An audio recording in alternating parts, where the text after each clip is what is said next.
আসসালামু আলাইকুম। দেখতে পাচ্ছেন যে মাদ্রাসা, এখানে কোরআনের হাফেজরা আগে পড়াশোনা করতো। এই যে আমাদের গ্রামের মাদ্রাসা। মানে কিছু মানুষের কারণে আজকে মাদ্রাসাটা এই অবস্থা। মাদ্রাসাটা বন্ধ হয়ে গেছে। এই যে মাদ্রাসায় আজকে তালা পড়েছে। মানে মানুষ কতটা খারাপ হলে এরকম কাজ করতে পারে? মানে এরকম মাদ্রাসাটা যে আজকে বন্ধ করে দিয়েছে, তাদের কি আজকে ভালো হয়েছে? এই দেখেন মাদ্রাসার মধ্যে কি অবস্থা, পাশের কি অবস্থান। এই কোরআনের হাফেজরা যখন কোরআন তেলাওয়াত করতো তখন কিন্তু যাদের আত্মীয়-স্বজন সবাই যে চলে গেছে তারা কিন্তু অনেকটাই কিন্তু শান্তি পেত।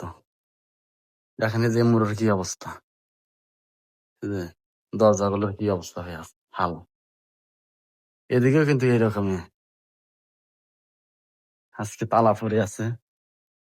দীর্ঘ ১ বছর হয়েছে আজকে এই গ্রামের মাদ্রাসা এরকম বন্দি। ওই যে ওদিকে ওইরকমই অবস্থা। মানে পুরো গ্রামটা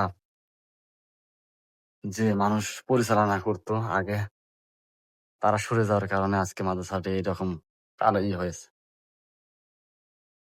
এখানে যারা সবাই দান করতো, সবাই অসহায় পরিবার যেরকম দেখেন, অনেকের বাবা নাই, অনেকের মা নাই, এরকম বাচ্চারাও পড়াশোনা করতো। এরকম বাচ্চারা সবাই মিলে কোরআন এর যে একটা হাফেজ হতো তাহলে ভালো হতো। এরকম করা কিন্তু ঠিক না।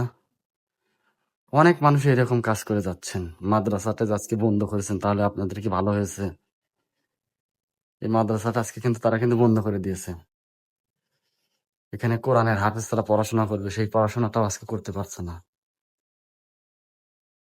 কতটা সুন্দর ভাবে আর এই যে অবস্থান, এখানে অনেকের আত্মীয়-স্বজন এই কবরের মধ্যে আছে। সবাই করছে।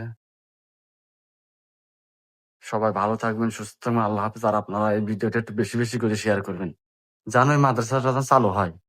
এখানে কোরআনের হাফেজরা যেন পড়াশোনা করতে পারে ভালোভাবে। আমরা সেই দোয়া করি।